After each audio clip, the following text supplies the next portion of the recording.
উচ্চ পর্যায়ে উঠে বলে আমি তোমাদের খোদা, আমি তোমাদের রব। কে বলে? ফেরাউন। সূরা নাজিআতের মধ্যে আছে আনা রাব্বুকুমুল আ'লা, আমি তোমাদের রব। আর আমনাগো হাসিনা কি করছে জানেন? রোহিঙ্গারা বাংলাদেশে আইছে, তখন হ্যাঁ একটা আওয়াজ দিছে, আমার মনে বলছে 18 কোটি মানুষকে খাওয়াইতে পারলে 10 লাখ মানুষকে খাওয়াইতে পারবি না কেন? যেই বেডি নিজের পেশাব কন্ট্রোল করতে পারে না, হ্যাঁ বলে 18 কোটি মানুষকে খাওয়ায়। বুঝেন নাই? সে আনা রব্বুকুমুল আ'লা বলে রব দাবি করেছে, আর এক খাওয়াই বলে রব দাবি করেছে। কথা সমান। এক প্রতিপালক দাবি করেছে, সে রব দাবি করেছে, একই তো।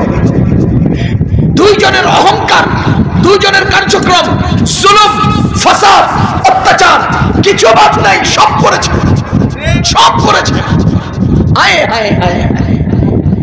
এরপরে পতন, এরপরে পতন সমানভাবে হয়েছে, একেবারে সমাজ তালে হয়েছে।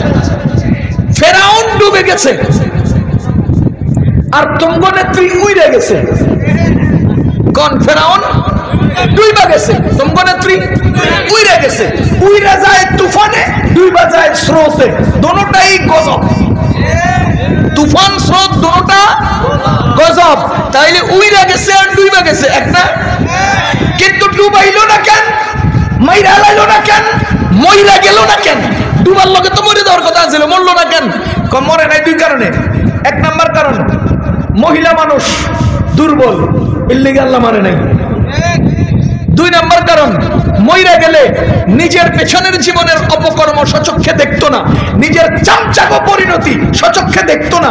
এই জন্য আল্লাহ বাঁচায় রাখছে, যাতে ওই মানিক মিয়ারা থাপ্পড় খাইয়া যে কলা পাতায় শুইয়া রইছে, ওই যে সালমান এফ রহমানরা ছাগলের রশি দিয়ে মানুষ বাঁধিয়া লাইছে, সচক্ষে দেখানোর জন্য আল্লাহ ওরে মারে নাই। নাহলে দেখবো কেমনে? তোমরা আলেম করে হ্যান্ডকাপ লাগাইছো টাকার কেনা, আর পাবলিক তোমরা ছাগলের রশি দিয়ে বাঁধিয়া লাইছে। বুঝো নাই পরিণতি কোন জায়গায় গেছে? আমি তো একেবারে জোর গলায় বলি, আজকে যেই লোকটা নিজেরা আওয়ামী লীগ বলে পরিচয় দেয়, সে নির্লজ্জ, বেহায়া। কারণ যেই লোকেরা হাজার হাজার কোটি টাকা দেশ থেকে পাচার করে খাইয়া ফেললো, তাদের দলের সদস্য তুমি পরিচয় দিতে লজ্জা করা উচিত। যারা আয়না ঘরের মতো জীবন্ত কবরস্থানে মানুষকে হত্যা করে, মানুষকে কষ্ট দেয়, এই জাতীয় জালিমদের অনুসারী আর অধীনস্থ কর্মকর্তা কর্মচারী পরিচয় দিতে তোমার লজ্জা করা উচিত। যদি পরিচয় দাও তুমি বেহায়া, তুমি নির্লজ্জ। আমার আশ্চর্য লাগে, এতগুলো অত্যাচার জীবনে করার পরেও এদের মধ্যে কোনো অনুশোচনা নাই, আফসোস। আল্লাহ অহংকারীকে পছন্দ করেন না। অহংকারীকে কি করেন না? পছন্দ করেন না। ফেরাউন যখন মরণের আগ মুহূর্তে কয়, আমানতু আন্নাহু লা ইলাহা ইল্লাল্লাযী আমানাত বিহি বানু ইসরাঈল, আমি ঈমান আনছি বনি ইসরাঈলে যার উপরে ঈমান আনছে তার উপরে। গাধা এর পরে কয় না আমানতু লা ইলাহা ইল্লাল্লাহ। সে তো বলতে পারতো আমানতু আন্নাহু লা ইলাহা ইল্লাল্লাহ, আমি ঈমান আনছি লা ইলাহা ইল্লাল্লাহর উপরে, এটা তো বলতে পারতো না। হে ঘুরে কয় আমানতু আন্নাহু লা ইলাহা ইল্লাল্লাযী আমানাত বিহি বানু ইসরাঈল, কি রে বনি ইসরাঈলে যার উপরে ঈমান আনছে আমি তার উপরে ঈমান আনছি। এত ঘুরে দিকে সরাসরি কয় না, ঘাউরা অহংকারী, এই জন্য হ্যাঁ ঘুরে কয়, সরাসরি কয় না। কথা বুঝতেছেন? এরপরে আল্লাহ কি কন, আলানা ওয়াকাদ আসাইতা ক্বাবলু ওয়া কুনতা মিনাল মুফসিদিন, এতক্ষণে তোর সময় হয়েছে, তুই তো জীবনভর মুফসিদ ছিলি, জীবনভর মাফিয়া ছিলি। এই মাফিয়াগুলো এখনো পর্যন্ত মাথা নিচু করে না, ঘুরে ফিরে এখনো অহংকার দেখায়। খোদার কসম, ফেরাউন অহংকারের কারণে আর ফাসাদ তৈরির কারণে তার যেমন পতন হয়েছে, তোমাদেরও তেমন পতন হয়েছে। সে যেভাবে আর উঠতে পারে নাই, তোমরাও আর উঠতে পারবে না। আমি অন্তত এতটুকু অনুরোধ করবো, তোমরা তাবলিগে চলে যাও, যাইয়া একটু দিনদার হও, একটু আল্লাহ বিল্লাহ করো, কিছুদিন জীবনের অন্যায়গুলোকে একটু মুছে আসার চেষ্টা করো। এরপরে দেখেন মিল, ফেরাউনের হাসি আপনাদের নেত্রীর লগে মিল। দেখেন ফেরাউনের বডিটা কোথায় আছে? জাদুঘরে। বলেন ফেরাউনের বডিটা কোথায় আছে? জাদুঘরে। আল্লাহ ফেরাউনের বডি জাদুঘরে কেন রাখলেন? পরবর্তীদের জন্য শিক্ষা। কোরআনে আছে, আল-ইয়াউমা নুনাজ্জিকা বিবাদানিকা লিতাকুনা লিমান খালফাকা আয়া, তোমার বডিটা রেখে দিলাম যাতে তোমাকে দেখে পরবর্তীরা শিক্ষা নিতে পারে। কথা কোন? তাহলে ফেরাউনের বডি আছে কই? জাদুঘরে। কোন কোন জাদুঘরে? বলেন বলেন, কোথায়? জাদুঘরে। কেন রাখছেন? পরবর্তীদের জন্য শিক্ষা। এবার আপনারা বলেন, আপনাদের নেত্রীর এই কর্মকাণ্ড, এই সমস্ত অন্যায় অবিচার পরবর্তীদের জন্য শিক্ষা হওয়ার দরকার আছে না নাই? কিন্তু হের বডিটারে আল্লাহ বাঁচায় রাখবেন ওয়াদা করছেন না? ফেরাউনের বডি বাঁচায় রাখবেন ওয়াদা করছেন, এই জন্য তার বডিটা বাঁচাইয়া জাদুঘরে রাখছে। আর আপনাদের নেত্রীর বডি বাঁচাবেন ওয়াদা করেন নাই, কিন্তু পরবর্তীদের জন্য শিক্ষার দরকার আছে, এই জন্য তার গণভবন রে জাদুঘর বানাই দিচ্ছে। তাহলে হ্যাঁ আছে কই? জাদুঘরে। আরে ফেরাউন আছে কই? আর আপনাদের নেত্রীর ঘর কি? কেলাহুমা কেলাহুমা সাওয়া, দুটোটা সমান, দুটোটা কি সমান। এখন আপনি জিজ্ঞেস করবেন আমারে, হুজুর মাঝে মধ্যে তো এই দিয়ে ফাল দেয়, লাভ মারে আওয়ামী লীগরা। আমি কি ফ্যানের সুইচ অফ করার পরেও কতক্ষণ ঘুরে? এই ঘোরার অর্থ এই নয় যে নতুন করে চলে উঠবে, এই ঘোরার অর্থ হলো কিছুক্ষণ পরে বন্ধ হয়ে যাবে, কিছুদিন ঘুরবে। আরে ভাসমান পিঁপড়াও খড়কুটাকে আশ্রয় হিসেবে নিতে চায়। তোমাদের আওয়ামী লীগরা ভাসমান খড়কুটা। আজকে তোমরা ওই কতক্ষণ আনসারদের পিছনে, কতক্ষণ শ্রমিকদের পিছনে, কতক্ষণ রিক্সাওয়ালার পিছনে, কতক্ষণ এতাআতিদের পিছনে, কতক্ষণ বেদাতিদের পিছনে ছুটবা আর আশ্রয় তালাশ করতে চেষ্টা করবা। খোদার কসম কিয়ামত পর্যন্ত লাথিয়ে উষ্টাই খেবা, দাঁড়াইতে পারবা না। এই দীর্ঘ 16 বছর মানুষকে কষ্ট দিয়েছ, মানুষ তোমাদের কিছু করে নাই দেখে তোমরা ফাল দাও। যদি একদিনে ওবায়দুল কাদের বলছিল না, আমরা পড়ে গেলে 5 লাখ মানুষ মরে দেবো, যদি এই কারবারটা ঘটাইতো তাহলে আর জিন্দিগিতে কেউ চোখ উঠাইয়া নিজের নামে আওয়ামী লীগ বলতো না। এই দেশের মানুষ তোমাদের দয়া করছে দেখে তোমরা ফাল দাও। আমি আল্লাহর কসম করে কোরআনের নুসুসের আলোকে বলছি, এই দেশে এই টাইপের জালিমরা আর মাথা উঠাইতে পারবে না। আজানটা শেষ হোক।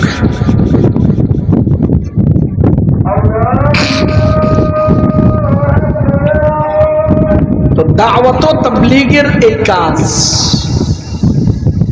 সারা দুনিয়ার সকল মুসলমানদের কাজ। মাওলানা ইলিয়াস রহমতুল্লাহের এই তরিকা অবলম্বন করা সারা দুনিয়ার সকল মুসলমানদের জন্য লাজিম নয়। কাজ সমান, পথ পন্থা অবলম্বন করা সবাই এটা নিতে হবে, এরকম কোনো বাধ্যবাধকতা নাই। আমরা আমাদের সন্তানদেরকে দিন শেখানোর জন্য মাদ্রাসা করছি। এখন আমার এই মাদ্রাসার পদ্ধতিতেই আপনার সন্তানকে দিন শিখাতে হবে, এটা লাজিম না। আপনি মসজিদের ইমাম সাহেবকে দিয়ে শিখান, আপনি একজন পীর সাহেবরে দিয়ে শিখান, আপনি অন্য কোনো ঘরের মধ্যে শিক্ষক রেখে শিখান, মাদ্রাসার পদ্ধতিতে শিখাতে হবে, এটা লাজিম না, এটা একটা পদ্ধতি। তো তাবলীগের জিম্মাদারি সবার, কিন্তু এই জিম্মাদারি পালন করা এই পদ্ধতিতে 40 দিনের চিল্লায় যেতে হবে, 3 দিনের জন্য বের হতে হবে, 10 দিনের জন্য বের হতে হবে, এগুলো একটা পদ্ধতি, এগুলো একটা সিস্টেম। এই সিস্টেমটা মাওলানা ইলিয়াস রহমতুল্লাহ আলাইহি সূচনা করেছেন। তবে একটা মজার কথা মনে রাখবেন, সারা দুনিয়ার সব মানুষ যেই কোনো মাযহাবের লোকেরা এই তরিকাটাকে গ্রহণ করেছেন। কেন গ্রহণ করেছেন জানেন? আমি গত রমজানের আগের রমজানে আমেরিকায় ছিলাম। ওখানে এক আল্লাহর বান্দা হাম্বলি মাযহাবের লন্ডন থেকে আসছেন। কি চমৎকার আলেম, বড় বুজুর্গ, অনেক বড় উঁচু মানের লোক। আমার সাথে কি সখ্যতা, কি মহব্বত। আমি হানাফি মাযহাবের আলেম, উনি হাম্বলি মাযহাবের আলেম, অনেক বন্ধুত্ব আমাদের সাথে। উনি এই তাবলীগের মেহনতে আমেরিকা সফর করতেছেন। তাবলীগ কোনটা? হানাফি মাযহাবের একজন আলেম কার্যক্রম শুরু করেছেন, এমন কাজ উনি হাম্বলি আলেম হয়ে করতেছেন। কেন? এই রহস্যটা কোন জায়গায় দেখেন। তাবলীগের যে 6 উসুল আছে, ও ভাই আমার দিকে খেয়াল করেন, তাবলীগের যে 6টা উসুল আছে, এই 6 উসুলের মধ্যে মাসাইল নাই, মাসাইল নাই, মাসাইল নাই। তার মানে তাবলীগে যারা যাবে তারা মাসআলা শিখবে, মাসআলা দিবে না। বুঝতেছেন না? তারা মাসআলা শিখবে, মাসআলা বলবে না। মাসআলা বলার কাজ আলেমদের, মাসআলা বলার কাজ মুফতি সাহেবগণের, মাসআলা বলার কাজ উলামায়ে কেরামের। তাবলীগের সাধারণ মানুষগণ মাসআলা বলবে না, তারা মাসআলা শিখবে। খানা খেতে বসলে তখন খানা খাওয়া তোমার সমস্যাগুলো উপলব্ধি করবে, শিখবে, কিন্তু এই শিখে এসে রাস্তায় বলতে যাবে না। তাবলীগের কাজ মাসাইল বলা নয়। মাওলানা মুফতি সাঈদ আহমদ পালনপুরি রহমতুল্লাহি আলাইহি, আমাদের উস্তাদ মুহতারাম, হুজুরকে একজন জিজ্ঞেস করছিলেন, হুজুর তাবলীগের মধ্যে মাসআলা বলার কোনো ঘটনা নাই কেন? কালিমা, নামাজ, রোজা, ইকরামুল মুসলিমিন, ইলম, তারপরে ইলম ও জিকির, এই সব বিষয়গুলো নিয়ে কথা বলে, মাসাইল বলার কথা বলে না কেন? পরে হুজুর বললেন যে শোনো, তাবলীগ কি প্রশ্নের ঊর্ধ্বে সকলের কাছে সমাদৃত একটা মেহনত হিসেবে থাকার দরকার আছে? কয় জি আছে। তাহলে এবার তুমি বলো, আমির সাহেব যদি হানাফি মাযহাবের হয়, মুতাকাল্লিম যদি শাফি মাযহাবের হয়, আর যদি মাসআলা বলার কথা বলে, এবার বলো মাসআলা যদি শাফি মাযহাবের আমির মুতাকাল্লিমে দেয়, তো হানাফি মাযহাবওয়ালায় মাসআলা নিয়ে টক্কর লাগবে কিনা? বলেন টক্কর লাগবে কিনা? তাহলে প্রত্যেক জামাতের মধ্যে আমির আর মুতাকাল্লিম যদি দুই মাযহাবের হয়, দুটো প্রশ্ন লাগতেই পারে। সুতরাং মাসআলার আলোচনা এই জন্য আনে নাই যাতে করে সব মাযহাবের লোকেরা সামগ্রিকভাবে দ্বীনের মূল কাজটা করতে পারে। মাসাইল তো ঘরোয়া কাজ, মাসাইল তো এইভাবে ময়দানে বলার জিনিস না, মাসাইল এভাবে তাবলীগে গিয়ে বলার জিনিস না, বললেই পাস লাগবে। এবার আপনি দেখেন, এই যে 100 বছর পরে দাওয়াত ও তাবলীগের এই মেহনতের মধ্যে এই যে গন্ডগোলটা তৈরি হলো, এই গন্ডগোল তৈরি হওয়ার পেছনে মূল কারণ কি? ওই যে মাওলানা সাদ সাহেব মাসাইল বলা শুরু করছে। ওনার কাজ তো মাসাইল বলা না, উনি কয় আলেমদের মাদ্রাসায় পড়াইয়া টাকা খাওয়া আর বেশ্যা মহিলা নিজের শরীর বিক্রি করে টাকা খাওয়া সমান। কেন আপনি মাসলা দিতে গেলেন? কেন এই মাসলাটা আপনি দিতে গেলেন? কেন? এটা তো আপনার তাবলীগের উসুলে ছিল না। আপনি এই দিয়েই তো পেছনে লাগাইছেন। আপনি মুসা আলাইহিস সালামের উপরে মাসাইলগত সমস্যাগুলো আক্রমণটা করলেন কেন? এর কারণেই তো আপনার পেছনে লাগছে। যদি মাওলানা ইলিয়াস রহমতুল্লাহ এর উসুলের উপরে তারা থাকতেন, তাহলে এই গন্ডগোলটা আর হতো না। আমি এখনো বলি, যদি মাওলানা সাদ সাহেব চান 1 মিনিটে গন্ডগোল শেষ করতে পারেন। তিনি যদি বলেন যে আমি দারুল উলুম দেওবন্দের কাছে আসলাম, আমি আমার আমিরত্ব ছাড়লাম, সুরের মাধ্যমে আমাদের তাবলীগের কার্যক্রম চলবে, সব সহজ হয়ে যাবে। কিন্তু না, পদের লোক মাওলানা সাদ সাহেবকে অন্ধ করে ফেলেছে। কিসের লোক? পদের লোক। উনি পুরো দুনিয়ার সাদ সাহেব, পুরো দুনিয়ার তাবলীগের আমির হতে চান কেন? কি কারণে? তার আগের মুরব্বীগণ তাবলীগের কার্যক্রম পরামর্শ সাপেক্ষে চালালেন, উনি আবার আমির হয়ে তার একক সিদ্ধান্তে কার্যক্রম পরিচালনা করতে চাইবেন কেন? সুরা 10 জন সদস্য, 11 জন সদস্য পরামর্শ সাপেক্ষে যদি এটা চালাতেন, তাহলে তো আর কোনো প্রশ্ন থাকতো না। কথা বলেন, কোনো প্রশ্ন থাকতো না। একটা প্রতিষ্ঠান চলে সুরার মাধ্যমে। আমার আল্লাহ বলেন ওয়া আমরুহুম শুরা বাইনাহুম, তোমরা তোমাদের কার্যক্রম পরিচালনা করো সুরার মাধ্যমে। আমাদের নবীজি বলেন মানিস্তাশারা ফালা নাদিমা, যারা পরামর্শ করে কাজ করে তারা কখনোই হারে না, কখনোই লজ্জিত আর অপমানিত হয় না। তাহলে আমাদের ইসলাম শিখাইলো সুরার মাধ্যমে কার্যক্রম পরিচালনা করো। তুমি কেন আমিরের পদ দখল করে সবাইকে তোমার অধীন বানাতে চাও? যদি সুরা হয় 10 জনের মত সমান মজবুত, সমান মর্যাদা রাখে, কিন্তু আমির সাহেব এককভাবে তো সমান মর্যাদা রাখে না। জিকির করবো লা ইলাহা ইল্লাল্লাহ, লা ইলাহা ইল্লাল্লাহ। কি সমস্যা?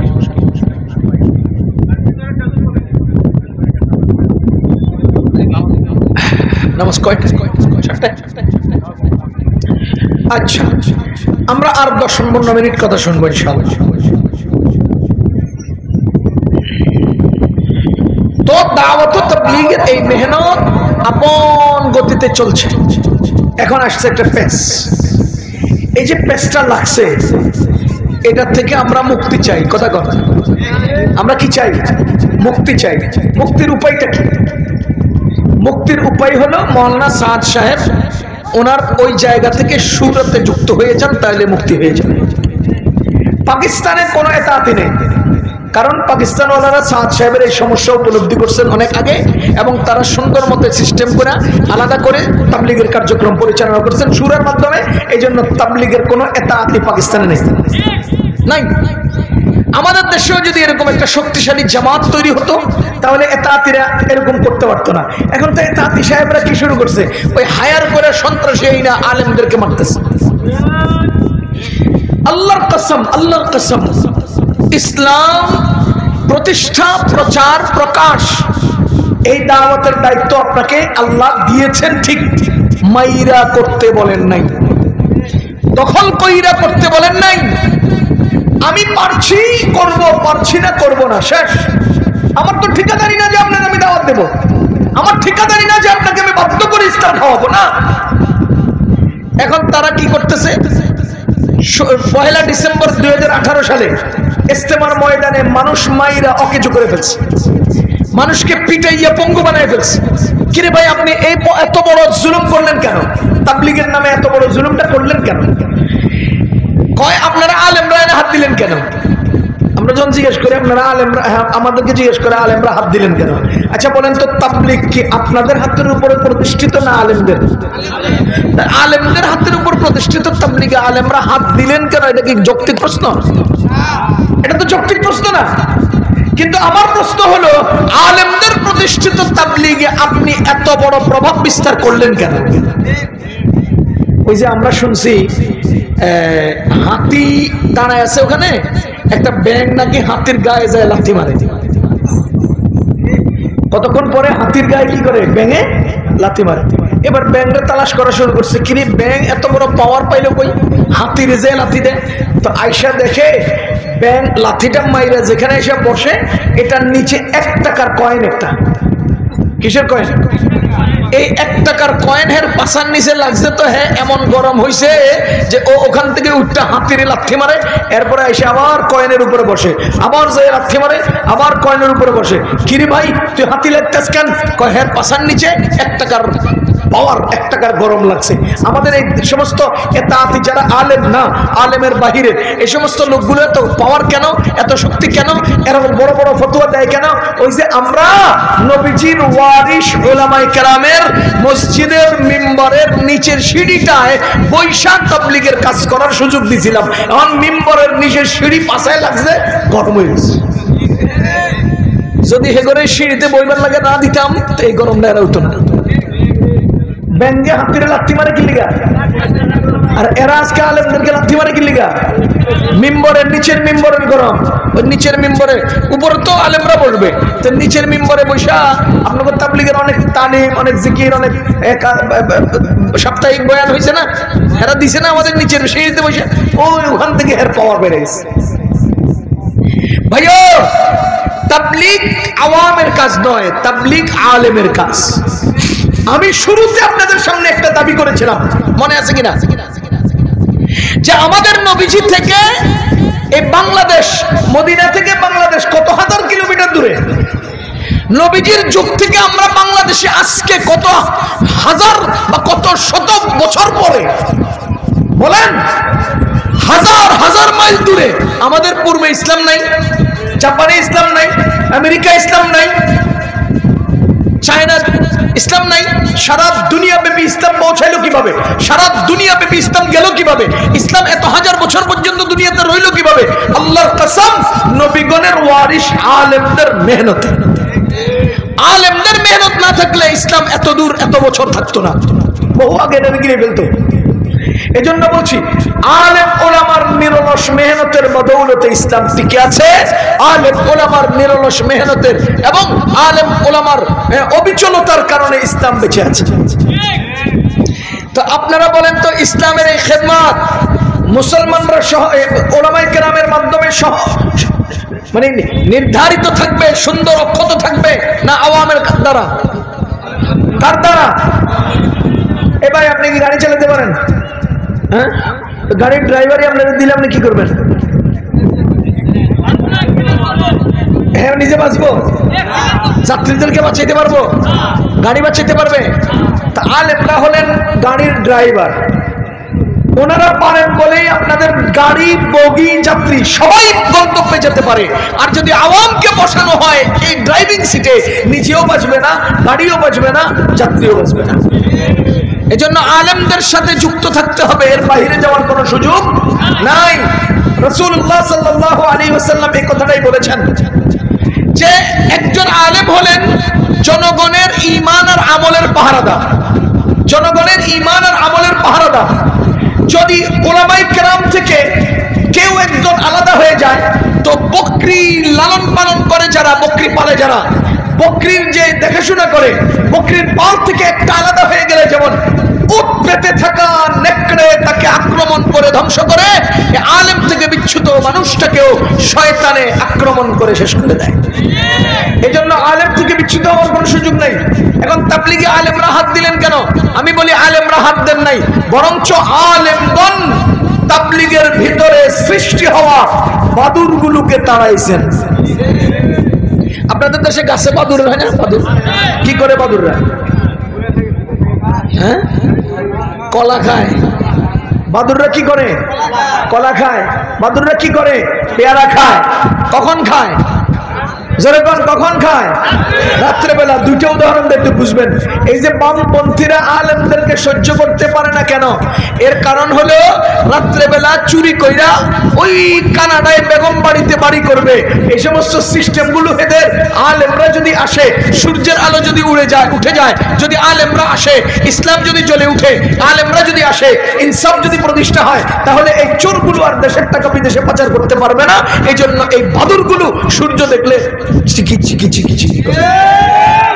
আপনারা কি মনে করেন রাত্রেবেলা চুরি করে, সকালবেলা এবার বাদুররা সবগুলো একসাথে বড় একটা গাছের উপরে উঠতে কয় কিচ কিচ মিচমিচ, মানে হে সূর্য তুই উঠলি কা, তোর লেগে আর চুরি করতে পারলো না। কিচির মিচির করে কি কয়, হে সূর্য তুই উঠলি কা, তোর লেগে আর চুরি করতে পারতেছি না। এরা মামুন সাহেব দেখলো, ওই মামুন সাহেব তুমি এত জোরে জোরে কথা কও, তোমার লেগে আমরা হাতি করতে পারি না। কথা তো এক। এই দাওয়াত ও তাবলীগের মেহনতের মধ্যে এরকম বাদুর ঢুকছে। বাদুরগুলো তাড়ানোর দরকার আছে না নাই? বাদুর তাড়ানোর 3 কৌশল। বলেন বাদুর তাড়ানোর কয় কৌশল? 1 লাঠি দিয়ে ঢিলানো, 2 গাছ ধরে ঝাঁকি দেওয়া, 3 ওই যে ড্রাম একটার ভিতরে ডান্ডা বাইন্ধা ঘরের সামনে সুন্দর মতো লটকায় রাখা, রশিদের টান দিলে টাস টাস আওয়াজ করে, বাদুররা সব পালায়। যে কোনো ভাবে বাদুর গাছ থেকে তাড়াইতে হবে। এবার আপনারা বলেন গাছে ঝাঁকুনি দিলে বাদুররা দৌড়ে পালানোর সময় গাছের কিছু ফুল পড়ে কিনা? গাছকে ঝাঁকুনি দিলে গাছের কিছু ডাল ঝরে পড়ে কিনা? পাতা ঝরে পড়ে কিনা? খোদার কসম, তাবলীগের এই গোড়ায় ধরে ঝাঁকুনি দেওয়া হয়েছে, এই ওয়াসিফ সাহেবগুলো সব ঝইরা পড়ে গেছে, বাদুররা সব পালাইছে। এরা সব বাদুর, এরা সব আবর্জনা, এরা আমাদের তাবলীগের খেয়ানতকারী, কাকরাইলের খেয়ানতকারী, ইস্তেমার খেয়ানতকারী, মানুষ মাইরা মানুষের ব্যক্তিগত সম্পদ গনিমত কইয়া লয়ে যায়। আমি তো আমার জানা মতে যতগুলো এতাআতি দেখছি সবগুলো খায়েন, সবগুলো খায়েন, সবগুলো খেয়ানতকারী। অজস্র সম্পদ মাইরে দিছে, এখন খবর লইছে টাকা দে, আমি আলেমদের লগে নাই। কি জন্য? গেলেই তো হিসাব দেওয়া লাগবে। সোরা বুঝেন নাই? এই জন্য ভাইও দাওয়াত ও তাবলীগের এই মেহনতে আলেমদের সাথে থাকতে হবে। আলেমদের বাইরে যাওয়ার কোনো সুযোগ নাই, নাই। আপনি মনে করেন মাওলানা সাদ সাহেব আজকে মারা গেলেন, কালকে আপনি কার পিছে যাবেন? কার পিছে যাবেন? যদি মাওলানা সাদ সাহেব আজকে মারা যান, কালকে কার কাছে যাবেন? যাওয়ার কোনো রাস্তা নাই। সুতরাং আমি চাই, আমরা চাই উম্মত ওলামায়ে কেরামের জামাতের সাথে যুক্ত থাকুক, যাতে করে একজন চলে গেলে অন্যদের সাথে থেকে দিন নিয়ে চলা যায়। এজন্য ভাই দাওয়াত ও তাবলীগের সাথে আমরা আছি। আজকের সময়টা অত্যন্ত ফিতনা ফাসাদের সময়। এই ফিতনার যুগে আমরা যদি নিজেকে বাঁচাইতে হয়, নিজের ঈমান বাঁচাইতে হয়, তাহলে